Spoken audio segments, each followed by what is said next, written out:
تو اس کے لیے جو ہے وہ آگ ٹھکانا ہے، آگ ہی اس میں داخل ہوگا وہ۔ فلا تک فی مریۃ منہ، بس آپ کو شک و شبہ میں نہیں پڑنا چاہیے، انہ الحق، بے شک یہ حق ہے تیرے رب کی طرف سے، لیکن اکثر لوگ جو ہے لا یؤمنون، ایمان نہیں لے کر آتے ہیں۔ ومن اظلم، اور اس سے بڑا ظالم کون ہوگا جس نے بہتان باندھا ہے اللہ پر ناحق، یہی وہ لوگ ہیں یعرضون علی ربہم، جو اپنے رب کے سامنے پیش کیے جائیں گے، اور وہ یقول الاشہاد، اور گواہی دینے والے کہیں گے کہ ہؤلاء الذین، یہی وہ لوگ ہیں کہ کذبوا، جنہوں نے جھٹلایا، علی ربہم، اپنے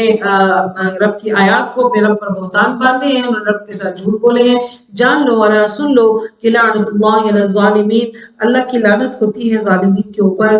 الذین، وہ لوگ یصدون، جو روکتے ہیں، عن سبیل اللہ، اللہ کے راستے سے، اور وہ اس میں تلاش کرتے ہیں وجن، کجیاں، اور وہ آخرت پر یقین نہیں رکھتے ہیں، اس سے منکر ہوتے ہیں۔ یہ وہ لوگ ہوتے ہیں کہ لم یکونوا، جو نہیں عاجز کر سکتے ہیں زمین میں اللہ کے ارادے، اس کی مشیت کو زمین میں بالکل بھی ناکام نہیں بنا سکتے ہیں، اللہ ان کی اسکیمیں ناکام بنا دے گا، یہ ایک دوسرے کے خلاف لگے رہیں گے بس، اور اسی سے اپنے نقصانات جو ہے وہ ڈھونڈتے رہیں گے۔ وما كان لهم، اور نہیں ان کے لیے، من دون اللہ، اللہ کے سوا، من اولیاء، کوئی دوست یا ساتھی، یضاعف لهم العذاب، اور ان کے لیے دگنا عذاب ہوگا۔ وما كانوا يستطيعون السمع، نہیں وہ استطاعت رکھتے ہیں سننے کی، اور نہ ہی وہ استطاعت رکھتے ہیں دیکھنے کی۔ یہی وہ لوگ ہیں کہ الذين خسروا انفسهم، کہ جنہوں نے اپنی جانوں کو خسارے میں ڈالا، وضل عنهم، اور گم گیا ان سے، ما كانوا يفترون، جو کہ انہوں نے بہتان بازی کی تھی۔ انہم، کہ بے شک وہ فی الآخرت، آخرت میں، ہم الاخسرون، لا جرم، کہ کوئی لا محالہ، ضرور بر ضرور ایسا ہوگا کہ بے شک آخرت میں ہم الاخسرون کے نقصان اٹھانے والے ہیں۔ لیکن جو لوگ ایمان لائے اور جنہوں نے نیک عمل کیے، واخبتوا الی ربہم، اور جنہوں نے اپنے رب کے سامنے عاجزی کی، یہ لوگ اصحاب الجنہ ہیں اور اس میں ہمیشہ رہیں گے۔ مثل الفریقین، مثال دو گروہوں کی، کالأعمی والاصم، جیسے کہ اندھا اور بہرا ہوتا ہے، اور دوسرا وہ جو بصیر اور سمیع ہے، یعنی سننے والا اور دیکھنے والا ہے۔ هل یستویان مثلا، کیا یہ دونوں برابر ہو سکتے ہیں؟ کہ وہ بتائیں کہ کیا یہ برابر ہیں؟ تو بے شک یہ برابر نہیں ہو سکتی ہے۔ افلا تذکرون، کیا تم بس نصیحت کیوں نہیں حاصل کرتے ہو؟ وَلَقَدْ أَرْسَلْنَا، البتہ بھیجا ہم نے نوح علیہ السلام کو ان کی قوم کی طرف۔ نوح علیہ السلام کا ذکر ایک مرتبہ پھر آ گیا ہے کہ ہم نے ان کو نذیر مبین بنا کر بھیجا تھا، اور انہوں نے اپنی قوم سے یہ کہا تھا کہ میں تمہارے لیے نذیر مبین بنا کر کے جو ہے وہ بھیجا گیا ہوں۔ اللہ تعبدو، مت تم بندگی کرنا کسی کے ساتھ بھی، کہ اللہ کے ساتھ کسی کو بھی تم عبادت گزار نہیں ٹھہرانا، انی بے شک میں تم کو عذاب علیم سے ڈراتا ہوں۔ تو ان کے سرداروں نے کیا کہا تھا کہ ہم تمہیں اپنے جیسے ایک آدمی سمجھتے ہوں، اور تمہارے تو پیروکار کون لوگ ہیں؟ آیت 27 میں، جیسے کہ ہم اراذلنا بادی الرأی، ہمارے برادری کے جو کمتر لوگ ہیں، جو رذیل لوگ ہیں، یہی تو تمہارے تابعدار ہیں، اس کے علاوہ تو کوئی بھی تمہاری بات کو ماننے والا نہیں۔ ہم نہیں دیکھتے کہ آپ کو ہم سے کوئی بڑا فضل حاصل ہے، ہمیں ایسا لگتا ہے کہ آپ معاذاللہ جھوٹ بول رہے ہیں، یعنی کہ آپ کی بات پر ہمیں کوئی یقین نہیں ہے، ہم سچ کو نہیں مانتے ہیں، آپ کی بات کو سچا نہیں مانتے ہیں۔ آیت 28 میں اللہ فرماتے ہیں کہ کہا کہ نوح علیہ السلام نے کہ قوم، تم نے کیا کرنا ہے کہ مجھے بتاؤ تو صحیح کہ میں اگر میں اپنے پروردگار کی طرف سے واضح ہدایت پر ہوں، یعنی اعتراض کے جواب میں وہ کہتے ہیں کہ اور مجھے جب کہ دی گئی ہے اللہ کی طرف سے رحمت دی گئی ہے، اس کے پاس سے میرا عقیدہ ٹھیک ہے، راستہ ٹھیک ہے، تو مجھ پر جو انعامات کیے گئے ہیں، فَعُمِّيَتْ عَلَيْكُمْ، بہت سی ایسی چیزیں بتائی گئی ہیں جو تم سے مخفی ہیں، تو پھر مجھ پر ایمان نہ لانے کی کیا وجہ ہوتی ہے؟ أَنُلْزِمُكُمُوهَا وَأَنْتُمْ لَهَا كَارِهُونَ، اور تو کیا ہم اس راستے کو اپنے پر لازم کر دیں، یعنی کہ اگر تم میرے واضح راستے پر مجھ پر ہونے والی خاص راستے کا ادراک نہیں کرتے ہو، اس کا اوپر نہیں آتے ہو، تو کیا ہم اسے تم پر لازم کر دیں، اگرچہ تم اسے ناپسند ہی نہ ہو کیوں، یعنی اللہ پہ زبردستی تم کو چمٹا دیں کہ وہ تم نے اس کو ماننا ہی ماننا ہوگا۔ تو انہوں نے کہا کہ قوم، میں تم سے کسی مال کو نہیں مانگتا ہوں، میرا اجر تو اللہ کے ذمہ ہے، اور نہ ہی میں تمہیں اپنی ان مجلسوں کی طرف دھکیلنے والا ہوں، جو ایمان، ان لوگوں کو مجلس سے دھکیلنے والا ہوں کہ جن کو تم کمتر لوگ سمجھتے ہو، یہ تو ایمان والے ہیں، میرے مجلس کے لوگ ہیں، بے شک ان کو ملاقات کا یقین ہے، یہ اپنے رب سے جو ہے وہ جان ملنے والے ہیں، تو لہٰذا میں تو بالکل ان کو محفل سے اٹھانے والا نہیں ہوں، لیکن میرا خیال ہے کہ تم قوم تجہلون، ایک ایسی قوم ہو جو کہ جاہل ہو۔ تو پھر انہوں نے اپنی قوم سے کہا کہ اگر میں ہٹا دوں ان کو تو کون میری مدد کرے گا؟ یعنی اگر تمہاری فرمائش پر میں ان غریب و غربا کو اپنے پاس سے ہٹا دیتا ہوں تو تم میں سے کوئی ہے پھر جو اللہ سے مجھے بچا دے؟ تم نصیحت کیوں نہیں حاصل کرتے ہو؟ میں نے کبھی تمہیں یہ نہیں کہا کہ میرے پاس جو ہے وہ خزائن اللہ ہے، اقتدار، حکومت، مال کا میں نے دعویٰ نہیں کیا، نہ میں نے غیب کا دعویٰ کیا، نہ میں نے بادشاہت، ملک ہونے کا دعویٰ کیا۔ اور یہ بھی سن لو کہ ولا اقول للذین تزدری اعینکم، میں تم سے یہ نہیں کہتا ہوں کہ جنہیں تمہاری آنکھیں حقیر سمجھتی ہیں لن یؤتیہم اللہ خیرا، اللہ ان کو بھلائی نہیں دے گا، یعنی کہ یہ جب چاہے تو وہ تم سے چھین کے ان کو عطا کر دے، یہ تمہارے پاس بھی ہو اور ان کو بھی عطا کر دے، وہ ان کو کیا سے کیا بنا دے۔ یہ بس ان کی بات کی قدر تو یہ ہے کہ یہ فوراً ایمان لے آئے ہیں۔ اللہ تعالیٰ وہ ہے کہ جو عالم کو جانتا ہے جو تمہارے اندر ہے، ایماندار کو بھی جانتا ہے، مخلص کو بھی جانتا ہے اور منافق کو بھی جانتا ہے۔ انی اذا لمن الظالمین، میں نے اگر ان لوگوں کو خود سے ہٹایا تو میں ظالمین میں سے ہو جاؤں گا۔ تو انہوں نے آگے سے کہا، کیا کہا؟ یا نوح، اے نوح، قد جادلتک فاکثر تجدالنا، آیت نمبر 32 کے اندر کہ اے نوح تم نے ہم سے بہت جھگڑا کر لیا ہے، اتنا جھگڑ چکے، اتنی تکرار ہو چکی، فاکثر تجدالنا، تے بہت طویل ہو گیا جھگڑا، بڑا عرصہ گزر گیا، یہ تکرار چل رہی ہے، بس اب ہم سے بھی برداشت نہیں ہے۔ فَأْتِنَا بِمَا تَعِدُنَا، لے آ وہ چیز جس کا تو ہمیں ڈراوا دے رہا ہے اگر تو سچا ہے۔ یعنی ان کی بدوضعی کا اندازہ لگائیں کہ نوح علیہ السلام یا اللہ کا کوئی بھی نبی کسی کے ساتھ جھگڑا نہیں کرتے، وہ جب بات کرتے ہیں تو انسانیت کی فائدے کی بات کرتے ہیں، لیکن یہ کیسے تھے کہ جنہوں نے بالکل نہ اللہ کے نبی کی قدر کی نہ ان کے لائق کلام کی قدر کی۔ قوم کے مطالبہ عذاب کے اوپر نوح علیہ السلام نے کہا کہ ضرور انما یأتیکم بہ اللہ ان شاء، اللہ نے چاہا تو تم پر وہ آ کر ہی رہے گا اور تم اس کو عاجز نہیں کر سکتے ہو۔ نوح علیہ السلام نے قوم کو یہ بھی کہا کہ دیکھو میری نصیحت اے لوگوں اگر میں تمہیں نصیحت کرنے کا ارادہ بھی کروں تو میری نصیحت تمہیں فائدہ نہیں پہنچا سکتی ہے، کیونکہ اگر اللہ نے ارادہ کر لیا تم کو گمراہ کر دے تو پھر کوئی بھی تم کو اس سے بچانے والا نہیں ہے۔ وہ تمہارا رب ہے، وَإِلَيْهِ تُرْجَعُونَ، تم کو اسی کی طرف لوٹ کر جانا ہے۔ بلکہ تم یہ کہتے ہو کہ وہ ان کے لوگ یہ کہتے ہیں کہ انہوں نے اس کو گڑھ لیا ہے، یعنی نبی صلی اللہ علیہ وسلم آپ کو بھی یہ لوگ ایسے کہتے ہیں کہ آپ نے اس قرآن کو گڑھ لیا ہے، تو کہیے کہ ان افتریتہ، اگر میں اس کو گڑھ لیا تو فعلیہ اجرامی، بقول تمہارے کہ اگر یہ گڑھا ہے اور میں نے گڑھا ہے تو میرے اوپر میرا جرم ہوگا نا، اس کو میں نے گڑھا ہے، اس کا جرم مجھ پر ہوگا، میں اس کا خمیازہ بھگتوں گا۔ وانا بریء مما تجرمون، اور اسی طرح تم جو گناہ کرے اس کا خمیازہ تم بھگتو گے، میں اس سے بری ذمہ ہوں گا، مجھے حساب کتاب نہیں دینا ہوگا۔ وہی کی ہم نے الی نوح، آیت 36 میں اللہ فرماتے ہیں کہ نوح علیہ السلام کو ہم نے کہا کہ یہ جو ایمان نہیں لائے ہیں آپ کی قوم، جو لائے ہیں بس لے آئے، الا من قد آمنا، جو پہلے، اب اور نہیں لائیں گے، یہ اب ان کے دل سخت ہو گئے۔ فلا تبتئس، بس آپ غمگین نہیں ہونا ان کے اعمال کے اوپر، ما یفعلون، جو یہ کر رہے ہیں۔ آپ کو اللہ نے حکم دیا کہ آپ کیا کریں، وَاصْنَعِ الْفُلْكَ، کشتی کو بنائیں ہماری آنکھوں کے سامنے، یعنی ہمارے حکم کے مطابق، جیسے جیسے ہم کہہ رہے ہیں ویسی ویسی کشتی بنا لیجئے، ہم اس پر آپ کو چڑھا کر پار کرائیں گے۔ نوح علیہ السلام کو حکم ہوا، انہوں نے کشتی تیار کرنا شروع کی، اور اللہ نے فرمایا کہ وَلَا تُخَاطِبْنِی، خطاب نہ کرنا، بات نہ کرنا ان لوگوں سے جو ظالم ہیں، ان کو مخاطب نہیں کرنا، ان لوگ غرق ہونے والے ہیں۔ یعنی مجھ سے ان کے بارے میں آپ نے کوئی سفارش و بات نہیں کرنی۔ پھر اللہ نے حکم دیا کہ وَيَصْنَعُ الْفُلْكَ، آپ کشتی بنائیں۔ جب وہ کشتی بناتے رہے تو وَكُلَّمَا مَرَّ عَلَيْهِ، تو سردار لوگ آپ کے پاس سے گزرتے تو سَخِرُوا مِنْهُمْ، تو وہ کیا کرتے، مذاق اڑاتے ان کا۔ اور جب منکرین کی طرف سے مذاق حد سے بڑھ گیا تو نوح علیہ السلام نے ان سے کہا کہ ان تسخروا منا، آج تم ہمارا مذاق اڑا لو، فَإِنَّا نَسْخَرُ مِنْكُمْ كَمَا تَسْخَرُونَ، ہم نے بھی ہنسی اڑانی ہے جیسے کہ تم اڑا رہے ہو، یعنی جلد تمہیں انجام معلوم ہو جائے گا۔ بس وہ فَسَوْفَ تَعْلَمُونَ، قریب تم جان لو گے کہ کس پر عذاب آتا ہے اور رسوا ہوتا ہے، اور کس کے اوپر مقیم دائمی عذاب آتا ہے۔ کیونکہ وہ کہنے لگے تھے کہ اس کو، یعنی پہاڑوں، یعنی نوح آپ اس کشتی کو پہاڑوں پر چلائیں گے، کیونکہ یہاں پر تو پانی کا نام و نشان نہیں ہے، اتنی بڑی کشتی کس چیز کے لیے بنائی جا رہی ہے، اور ان کا مذاق اڑاتے۔ نوح علیہ السلام نے طویل عرصہ قوم کی تبلیغ کی، مایوس ہو گئے مسلسل انکار کی وجہ سے۔ اللہ کی بارگاہ میں ان کی اپنی ڈیمانڈ بھی یہ تھی کہ عذاب کو چاہتے تھے۔ اللہ نے فرمایا انتقام اور عدل انصاف کا وقت آ گیا ہے، حتی اذا جاء امرنا، یہاں تک کہ ہمارا حکم آ گیا، اب اس قوم کو سزا ہونی تھی۔ اللہ نے علامت اور مقام مقرر کر دیا، وفارت تنور، اور تنور نے جوش مارا۔ اللہ تعالیٰ نے نوح علیہ السلام کو یہ بتا رکھا تھا کہ عذاب کی نشانی یہ ہے کہ فلاں مقام پر ایک تنور ہے، اس سے پانی جو ہے وہ جوش کے ساتھ ابلنے لگے گا، جو بڑھتے بڑھتے ساری قوم کو اپنی لپیٹ میں لے لے گا۔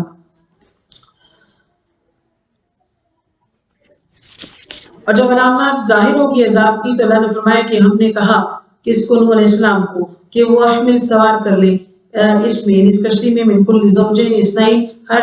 قسم کے جانوروں کا جوڑا جوڑا، یعنی ان کو وہاں پر موجود جتنے بھی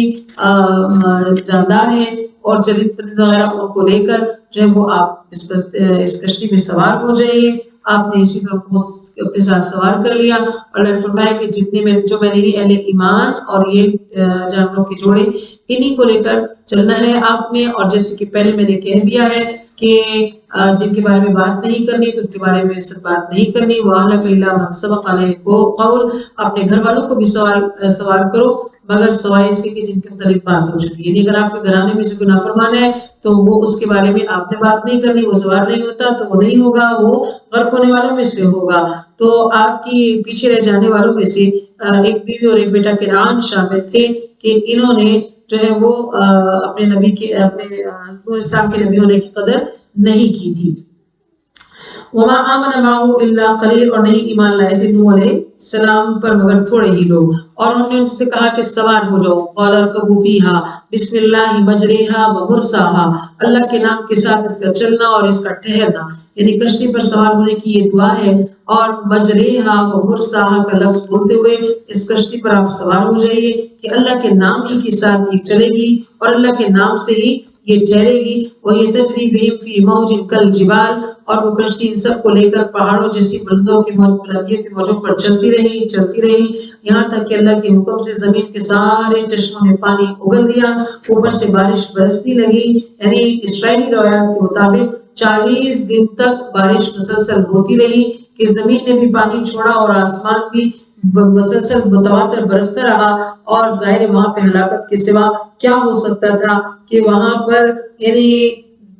بڑے بڑے قداور لوگ بھی وہاں نہیں جھیل سکتے تھے، اور وہ سب کے سب غرق ہونے والے میں ہو گئے۔ اور جب آپ علیہ السلام کشتی پہ سوار ہو رہے تھے، انہوں نے اپنے بیٹے نوح کو، انہوں نے اپنے بیٹے کو پکارا، وَكَانَ فِي مَعْزِلٍ، جو کنارے پر کھڑا تھا، آپ نے کہا یا بنی ارکب معنا، اے بیٹے کشتی پر ہمارے ساتھ سوار ہو جاؤ، وَلَا تَكُن مَعَ الْكَافِرِينَ، کافروں کی طرح مت ہو جاؤ۔ قال، تو انہوں نے کہا ساوی الی جبل، میں نہیں غرق ہوتا ہوں، میں چڑھ جاؤں گا بھاگ کر، یعنی اونچے پہاڑ پر چڑھ جاؤں گا، یعصمنی من الماء، وہ مجھے پانی میں ڈوبنے سے بچا لے گا۔ تو انہوں نے سمجھایا کہ لا عاصم اليوم، نہیں بچا سکتے آج کے دن من امر اللہ، اللہ کے حکم کے علاوہ کچھ بھی، الا من رحم، مگر جس کے اوپر رحم کیا گیا، یعنی کہ جو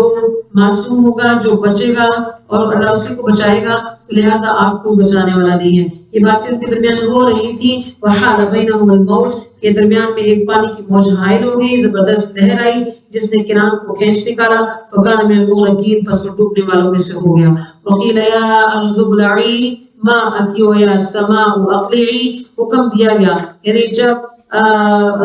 متواتر بارش ہوتی رہی اور اب عذاب کا وقت جو ہے وہ ختم ہو گیا، پوری قوم غرق ہو گئی، اللہ تعالیٰ نے زمین کو حکم دیا کہ اے زمین اپنا پانی نگل لے، کیونکہ جو پانی سطح زمین پر جمع ہو چکا تھا وہ زمین کی تہہ سے بلند ہو گیا تھا، تو لہٰذا زمین نے اپنا پانی چوس لیا، اور آسمان کو حکم دیا اقلی، تھم جاؤ تاکہ رک جاؤ اور برسنے سے، وغیظ الماء، اور جو پانی جو تھا وہ بتدریج خشک ہو گیا، اللہ کا معاملہ، اللہ کا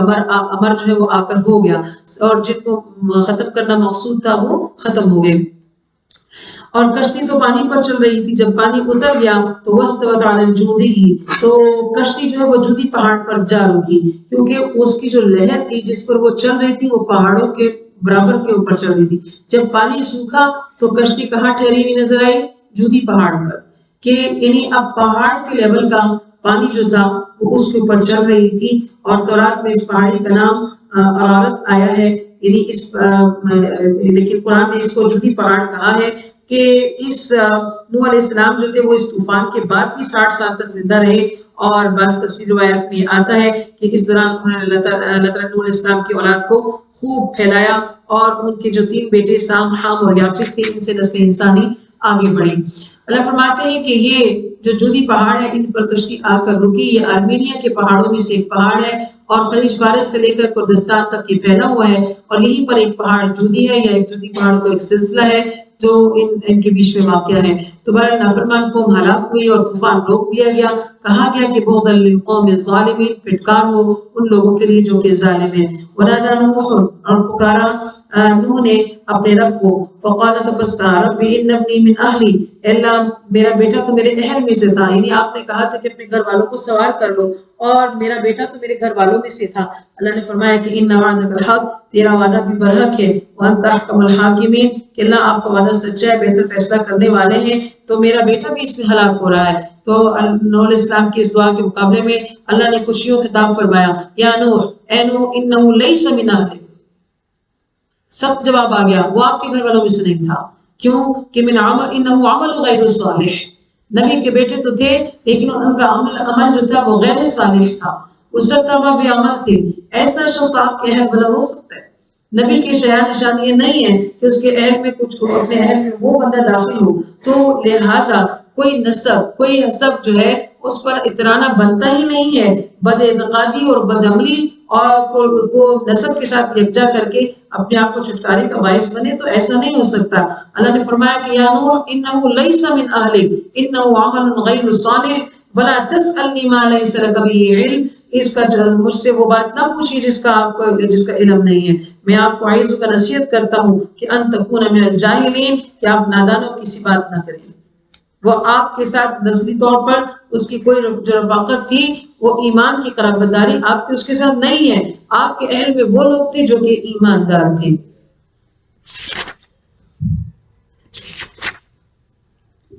پھر اللہ فرماتے ہیں کہ اعوذ بک ان اسألک، غارت وہ کہنے لگے جب انہیں فوراً احساس ہو گیا، سمجھ گئے کہ بیٹے کے متعلق سوال اللہ کو پسند نہیں آیا، اور رجوع کر لیا کہ رب میں اعوذ بک، میں آپ کے ساتھ پناہ چاہتا ہوں، ان اسألک، میں سوال کروں آپ سے اس چیز کا، ما لیس لک بہ علم، کہ جس کا مجھے، ما لیس لی بہ علم، جس کا مجھے علم نہیں ہے۔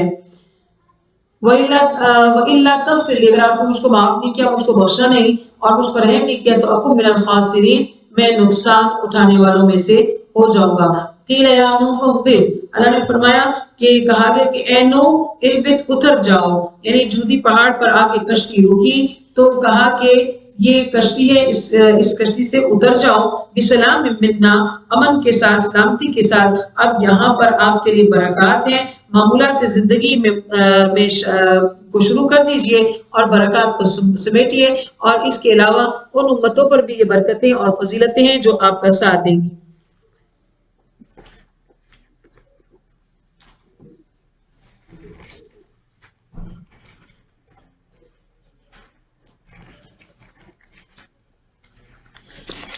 یہ بھی آپ کے ساتھ، جنہوں نے آپ کا ساتھ دیا تو ان کے اوپر بھی جو ہے وہ برکتیں اور رحمتیں ہوں گی، اور یہ اللہ کے ابھی برکات سے فیض اٹھاتے رہے۔ مطلب یہ کہ طوفان نوح کے رکنے کے بعد اللہ نے ان کو اس جودی پہاڑ پر کشتی سے اترنے کا حکم دیا۔ کچھ امتیں، جماعتیں، گروہ، خاندان، نسلیں ایسی ہیں جن کو ہم فائدہ پہنچائیں گے، یہ فائدہ ہماری طرف سے پہنچے گا ان کو، اور جو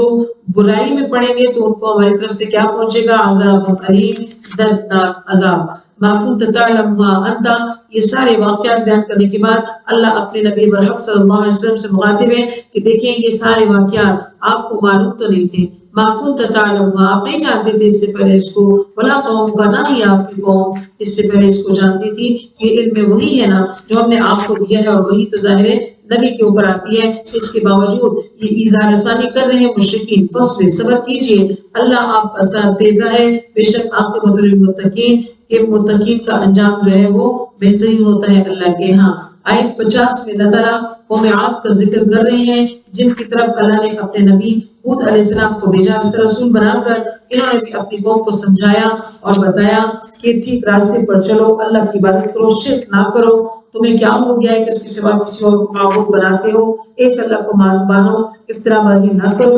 اور اپنی قوم سے انہوں نے بھی نوح علیہ السلام کی طرح کہا کہ لا اسألکم علیہ اجرا، میرا اجر تو اس فطرانی کی طرف ہے جس نے مجھ کو پیدا کیا ہے۔ اے قوم استغفار کرو، اپنے رب کی طرف رجوع کرو، وہ پھر کیا کرے گا؟ یرسل السماء علیکم مدرارا، تم پر آسمان سے بارش چھوڑ دے گا، یعنی تمہارے پاس جو قحط سالی ہے وہ دور ہو جائے گی۔ اس قوم نے نافرمانی کی جب شروع میں، تو اللہ نے 3 سال تک بارش کو ان پر بند کر دیا، ان کی حتیٰ کہ ان کی عورتیں بانجھ ہو گئیں اور کوئی بچے بھی ان کے یہاں پیدا نہیں ہوئے مزید۔ تو حود علیہ السلام نے فرمایا کہ اللہ سے استغفار کے ذریعے سے جو ہے وہ رجوع کرو، اس کے ذریعے سے اللہ تعالیٰ تم پر رحمت کریں گے، وَيَزِدْكُمْ قُوَّةً إِلَىٰ قُوَّتِكُمْ، جسمانی طاقت بھی دیں گے اور دیگر طاقتیں بھی ادا کریں گے۔ وَلَا تَتَوَلَّوْا مُجْرِمِينَ، اور تم مجرم بن کر پشت مت پھیرنا۔ حود علیہ السلام کی یہ تقریر کا ایک حصہ کہ انہوں نے یہ کی، پھر تو انہوں نے آگے سے یہ کہا کہ یا ہود، اے ہود، ما جئتنا ببینۃ، اے ہود آپ کو نشانی تو لائے نہیں ہیں، اور آپ اس لیے آئے کہ بس آپ ہمیں اپنے معبودوں کے باتیں کر کے ہمیں معبودوں کی عبادت سے چھڑانا چاہتے ہیں۔ ہم تو وما لک بمؤمنین، ایمان نہیں لاتے آپ کے اوپر، اور ہم تو یہ کہتے ہیں آپ کو کہ آپ اس طرح کی بری بری باتیں ہمارے معبودوں کے لیے نہ کریں۔ اس طرح کی بری باتوں کی وجہ سے کیا ہو گیا ہے کہ نقول اعتراک بعض آلہتنا بالسوء، کہ آپ کو برائی نے ٹچ کر دیا ہے، یعنی آپ کے حواس خراب کر دیے ہیں، معاذ اللہ، ان معبودوں کی برائی کرنے کی وجہ سے آپ عجیب عجیب باتیں کرنے لگے ہیں۔ حق سے ایسے ایسے اندھے لوگ تھے، تو قوم کی ان باتوں کے جواب میں حود علیہ السلام نے کہا کہ میں اللہ کو گواہ بناتا ہوں، اشہد اللہ، اور تم بھی گواہ ہو جاؤ کہ انی بریء مما تشرکون، میں تو اس سے بری ہوتا ہوں جو تم شرک کرتے ہو۔ فکیدونی جمیعا، تم سب مل کر میرے خلاف تدبیریں کرو، مجھے کوئی ڈیل نہ دو۔ انی توکلت علی اللہ، میں بھروسہ کرتا ہوں، میں تو ہمیشہ بھروسہ کیا اللہ تعالیٰ پر، میں بھی بھروسہ کرتا ہوں اللہ تعالیٰ پر، اور میں تمہارے تک صرف ابلغت کو پہنچانے آیا ہوں وہ پیغام جو مجھے دیا گیا ہے۔ وَيَسْتَخْلِفْ رَبِّي قَوْمًا غَيْرَكُمْ، میرا رب تمہاری جگہ دوسرے لوگوں کو قائم مقام بنا دے گا۔ لَا تَضُرُّهُ شَيْئًا، تم اللہ کا کچھ بھی نہیں بگاڑ سکتے، میرا رب ہر چیز پر حفیظ نگہبان ہے۔ وَلَمَّا جَاءَ أَمْرُنَا، جس وقت ہمارا حکم آ گیا، قوم نے حضرت حود علیہ السلام کی تقریر کا کوئی اثر نہ پایا۔ حود علیہ السلام 40 سال کی عمر میں ان کو نبوت عطا ہوئی تھی، اور آپ نے 464 سال عمر پائی تھی، اور اس سارے عرصے میں انہوں نے تبلیغ کا کام کیا، تکلیفیں اٹھاتے رہے، لوگ ایذا رسانی کرتے رہے، حتیٰ کہ پھر اب کیا ہوا کہ پہلے تو جیسے بارش رکی، اب اللہ کی طرف سے پراپر حکم آ گیا کہ ہماری طرف سے ان کے حالات جو ہے وہ یہ بدلنے والے اب نہیں ہیں، تو ہمارا حکم آ گیا، تو پھر ہم نے نجات دے دی حود کو اور جو ان کے ساتھ ایمان والے لوگ تھے سب۔ ہر دور میں اللہ نے ایمان والوں کو، نبی کے ساتھ جنہوں نے اطاعت کا مظاہرہ کیا، ان کو بچایا۔ یہ اس میں کوئی تخصیص نہیں تھی کہ آیا وہ غلام ہے،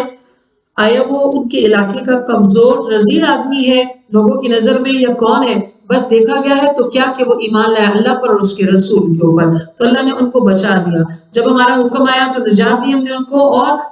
باقیوں کو جو ہے وہ ہم نے اس چیز سے، یعنی عذاب غلیظ سے نجات دے دی۔ اللہ فرماتے ہیں کہ یہ تلک عاد، یہ عاد ہے، عاد کی قوم ہے جن کی کارگزاریاں بیان کی جا رہی ہیں۔ جحدوا بآیات ربہم، انہوں نے اپنے رب کی آیات کا انکار کیا، رسول کی نافرمانی کی، انہوں نے پیروی کی کل جبار عنید، ہر سرکش اور انادی آدمی کی انہوں نے پیروی کی، اور دنیا میں بھی ان کے پیچھے لعنت لگا دی گئی، وہ یوم القیامت، قیامت میں بھی ان کی ذلت اٹھانی پڑے گی۔ ان عادا کفروا، بے شک عاد نے کفر کیا تھا اپنے رب کے ساتھ۔ جان لو کہ عاد جو ہے وہ ان کے اوپر پھٹکار ہے جو کہ قوم ہود تھی۔ اس کے بعد سمود قوم کا ذکر آتا ہے کہ قوم سمود کے بعد آیت نمبر 61 میں آتا ہے کہ ہم نے قوم سمود کی طرف اغاہم، ان کے بھائی صالح علیہ السلام کو بھیجا، تو انہوں نے کہا تھا کہ قوم انہوں نے بھی یہی دعوت دی کہ اللہ کے سوا کسی کی عبادت نہیں کرنا، میں تم سے کوئی اجر نہیں مانگتا ہوں، وہ ذات ہے جس نے تم کو مٹی سے پیدا کیا ہے، اس زمین پر تم کو آباد کیا ہے، اس سے بخشش کو طلب کرو، ثم توبوا، اس سے توبہ کرو، کیونکہ میرا رب قریب مجیب ہے۔ تم نے جو غلطیاں کی ہیں معافی مانگ لو، وہ جواب دیتا ہے قریب سے ہی پکارنے والے کو۔ تو صالح اسلام کی یہ باتیں سن کر کہنے لگے، یا صالح قد كنت فینا مرجوا، ہم اس سے پہلے تو ہمارے درمیان تم بڑے امیدوں والے تھے، یعنی ہمیں آپ کو دیکھ کے مایوسی ہوئی ہے، ہم بڑی امید رکھتے تھے کہ آپ بڑے لائق ہونہار، ہم آپ کو بہت یعنی سمجھتے تھے، یعنی کہ اس سے مراد کیا ہے کہ مرجون، جو باپ کا نام روشن کرنے والا ہو، لائق ہو۔ تو کہنے لگے کہ آپ تو باپ دادا کا نام کیا روشن کریں گے، آپ تو راستے سے ہٹ گئے، آپ تو معبودوں سے منع کر رہے ہیں ہمیں جن پر ہم عبادت کرتے ہیں، ہمیں تو جس چیز کی طرف آپ ہمیں دعوت دے رہے ہو، ہم الیہ مریب، اس سے متردد ہیں، ہم شک میں پڑے ہوئے۔ انہوں نے کہا کہ دیکھو میں واضح دلیل پر ہوں، مجھے دیا گیا ہے رحمت، کون ہے میرے رب سے مجھ کو بچانے والا اگر میں اس کی نافرمانی کروں؟ آیت 64 وہ کہنے لگے یا قومی اور اے قوم حاضی ناقۃ اللہ، یہاں پہ اس حصے کا ذکر ہے کہ جب انہوں نے من مانی مرضی من مانی جو ہے وہ نشانی کو طلب کیا تو آپ کی قوم نے کہا کہ ٹھیک ہے آپ بڑی ہونہار سمجھ رہے ہیں بھی آپ نے، آپ کو تو باپ دادا کے نام روشن کریں گے، لیکن آپ نے دین سے ہٹانا شروع کر دیا ہے۔ تو پھر انہوں نے کہا کہ چلیں ہم آپ کی بات کو مان لیں گے، تب کہ آپ یہ مطالبہ کہ سامنے ایک بڑے پہاڑ سے ایک بڑی جسامت والی اونٹنی نکالیں جو ہمارے سامنے ایک بچہ دے، اور پھر ہم آپ پر ایمان لائیں گے۔ حضرت صالح علیہ السلام نماز پڑھنا شروع کی، اللہ کی بارگاہ میں دعا کی جسے اللہ نے منظور فرما لیا۔ قوم کے میلے کا دن تھا، کھلے میدان میں مشرک اور کافر جو وہ اکٹھے ہوئے تھے، اہل ایمان بھی ہزاروں کی تعداد میں جو وہاں پر موجود تھے۔ ان سب کی موجودگی میں اللہ تعالیٰ نے چٹان سے ایک اونٹنی کو نکالا اور پھر اسی طرح اس نے سب کے سامنے ایک بچہ دیا، اور یہ بچہ بھی اسی وقت بڑا ہو گیا۔ اور پھر اس اونٹنی کے متعلق اللہ تعالیٰ نے کچھ پابندیاں لگا دی تھی، کیونکہ اونٹنی جو تھی وہ بہت طویل القامت تھی، تو اللہ نے فرمایا کہ یہ اونٹنی جو ہے یہ اللہ کی طرف سے نشانی ہے، لہٰذا اس کے ساتھ کوئی غلط خیال نہ رکھنا اور نہ ہی اس کو کوئی برا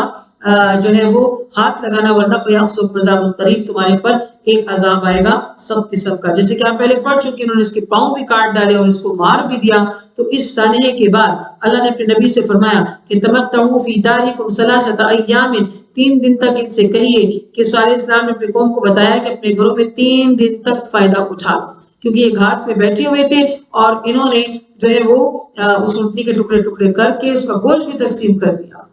تو اس کے بعض روایت میں آتے ہیں کہ جو اس اونٹنی کا بچہ تھا، جب اس نے اونٹنی کی حالت دیکھی تو وہ بہت چیخا پکارا اور پھر دوڑ کر اسی پہاڑی کی طرف سے چلا گیا جہاں وہ پیدا ہوئی تھی، وہیں پہ وہ غائب ہو گیا۔ تو صالح اسلام نے بھی اس بچے کی تلاش کی تھی لیکن وہ نہیں ملا، تو اللہ نے فرمایا کہ 3 دن ان کا عرصہ حیات ہے۔ پھر پہلے 3 دن میں کیا ہوگے؟ تمہارے چہرے زرد ہو جائیں گے، دوسرے دن سرخ، اور تیسرے دن سیاہ، اور پھر تم ہلاک ہو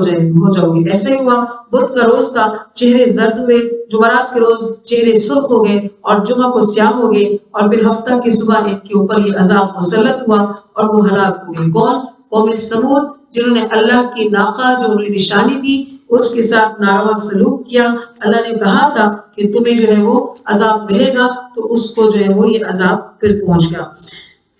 ذالک وعد غیر مکذوب، بے شک اللہ کا جو وعدہ ہے وہ پورا ہو کر رہتا ہے، وہ جھوٹا نہیں ہوتا ہے۔ فلما جاء امرنا، ہمارا حکم آ گیا، نجات دی تھی ہم نے صالح کو بھی، اس کے ساتھ جو دیگر لوگ تھے ان کو بھی دی تھی اپنی رحمتیں، ہم نے ان کو اوپر کر دی تھی، اور اس دن کی رسوائی سے وہ بچ گئے تھے، وہ قوی اور عزیز ہے۔ وَأَخَذَ الَّذِينَ ظَلَمُوا الصَّيْحَةُ، ایک تو وہ چہرے سخت ہونے کے عذاب آئے ان کے تبدیلی کی رنگت کی، اور دوسرا جو ہے ان کے اوپر سے جو ہے وہ ان ظالم لوگوں پر ایک چیخ آئی، اور گھروں میں جو ہے وہ اس چیخ کے نتیجے میں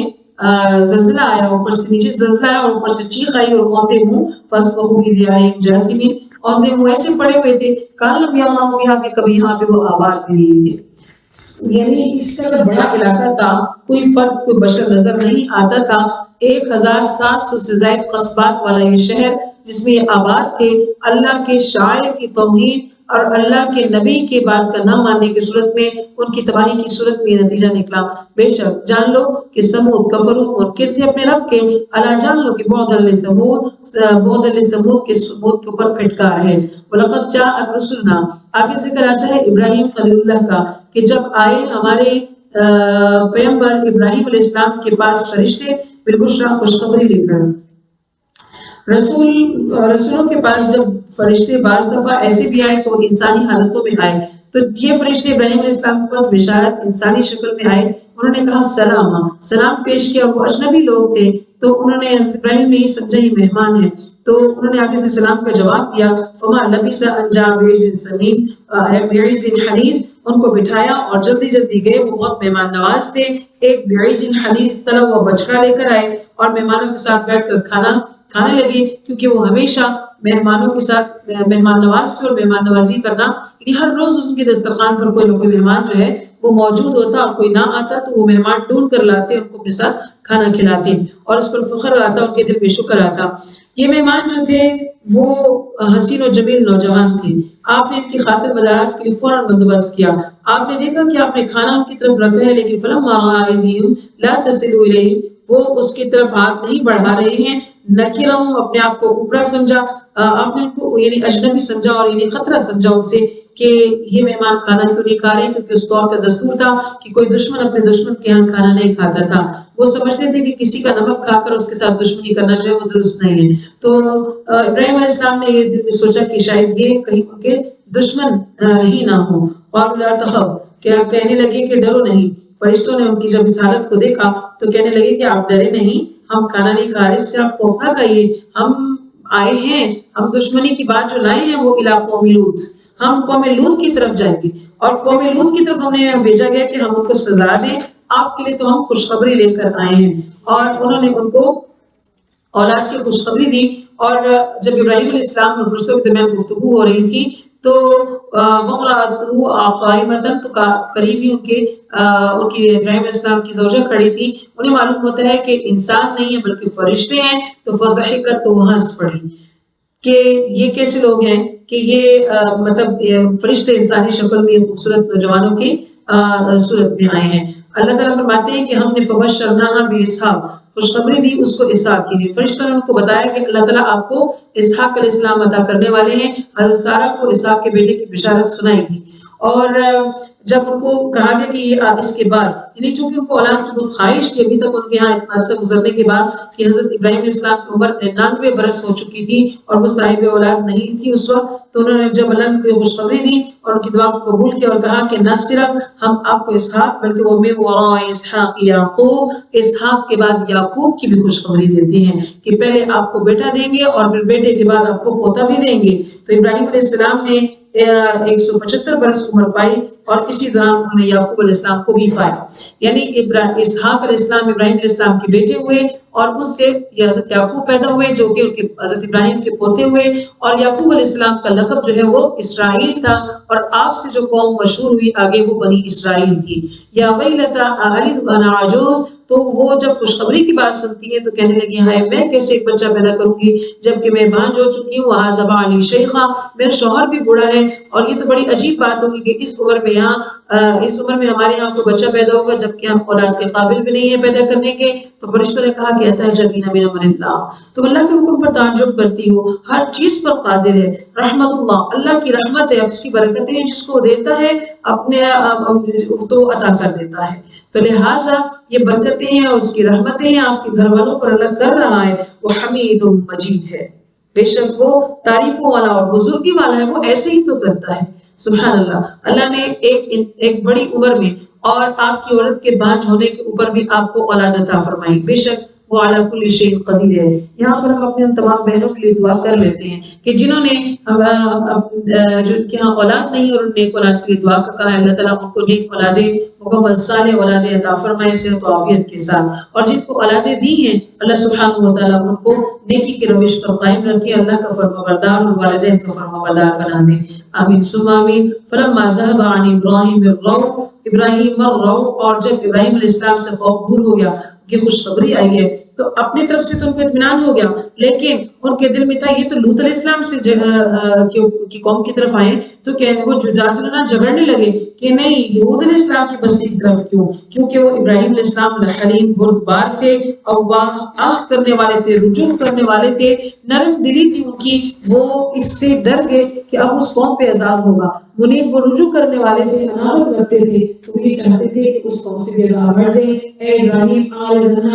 چھوڑیے ان کا خیال، اللہ کا حکم آ چکا ہے، یہ نشانی ہے عذاب کی کہ فرشتے آئے ہیں، غیر مردود، یہ ایسا عذاب ہے جو عذاب جب آ جاتے ہیں تو وہ لوٹایا نہیں جاتا ہے، وَلَمَّا جَاءَتْ رُسُلُنَا، اور جب آئے پھر ہمارے بھیجے ہوئے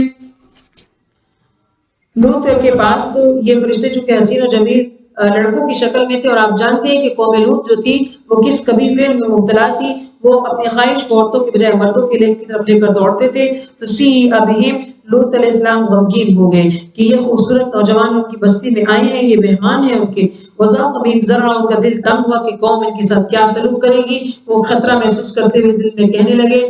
یہ تو آج یوم عصیب، سخت دن آ گیا ہے، بڑا مشکل وقت آ گیا ہے. وجاءہ قوم یہرعون الیہ، قوم آپ کی طرف دوڑتی ہوئی آئی تھی کہ ان لوگوں کو ہمارے حوالے کر دیا جائے. ومن قبل كانوا يعملون السيئات، اور وہ تھے اس سے پہلے برے عمل کرنے والے. تو حضرت لوط علیہ السلام نے ان سے یہ کہا کہ اے قوم ہاؤلائی بناتی، کیونکہ جو تورات کی یا بائبل کی روایات ہیں اس کے مطابق یہ لوگ ان سے مانگنے آئے تھے کہ ہم اپنی خواہش کی تکمیل چاہتے ہیں. تو لوط علیہ السلام نے ان سے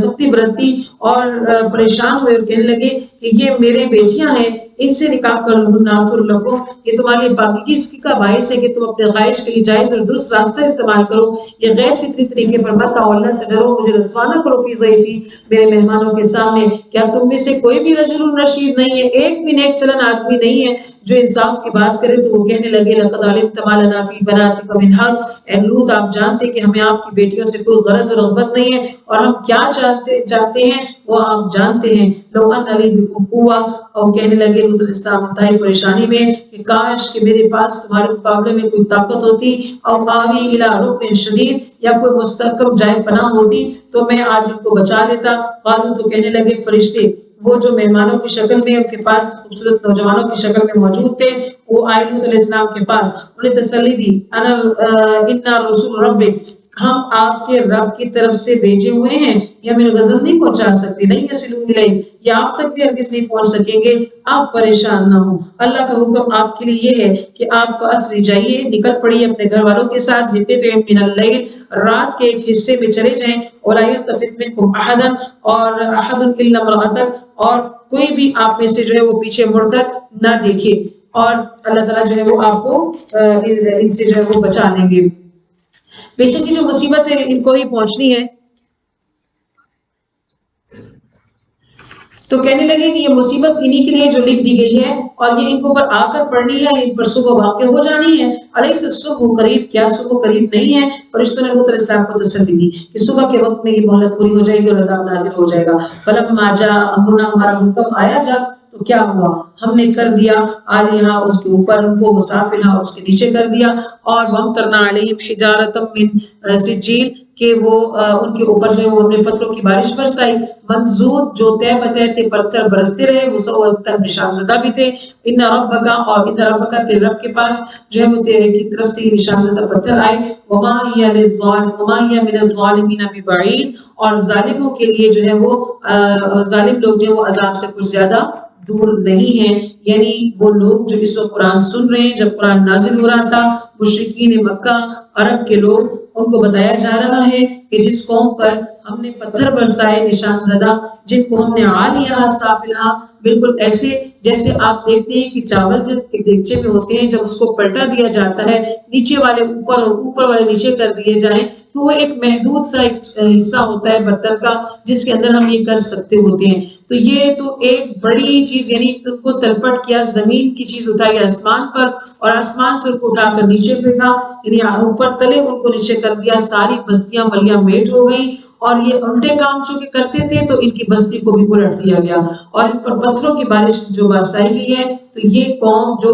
6 لاکھ سے زائد کی آبادی پر یہ نفوس مشتمل تھے، تو ایسا نہیں تھا، ایسا نہیں ہے کہ یہ کوئی بہت ہی پرانی بات اور آپ کو معلوم نہیں ہو، بلکہ آپ تجارت کے غرض سے شام کے علاقوں میں جب جاتے ہیں تو یہ بستیاں آپ کے راستوں میں آتی ہیں. آپ جانتے ہیں کہ یہ قوم لوط کی بستی تھی، اور یہاں پر اللہ کے عذاب آئے تھے، اور یہ عبرت کے مقامات ہیں جو تمہیں تجارتی سفروں کے درمیان نظر آتے ہیں. وہاں پہ تم اجڑی بستیاں اور ویران بستیاں دیکھا کرتے ہو. تو لہٰذا اس نافرمانی کو تو تم دیکھو کہ وہ آج صفحہ ہستی سے کیسے ناپید ہو چکے ہیں. تو تمہیں بھی کیا کرنا چاہیے؟ اللہ کے نبی صلی اللہ علیہ وسلم جو پیغام لائے ہیں تو مشرک اور کافر بن کے مت رہو، بلکہ ان پر ایمان لے آؤ، ورنہ تمہارے ساتھ بھی اللہ کچھ ایسا ہی سلوک کر سکتے ہیں. صدق اللہ العظیم. اللهم فقهنا في الدين، وآخر دعوانا الحمد لله رب العالمين.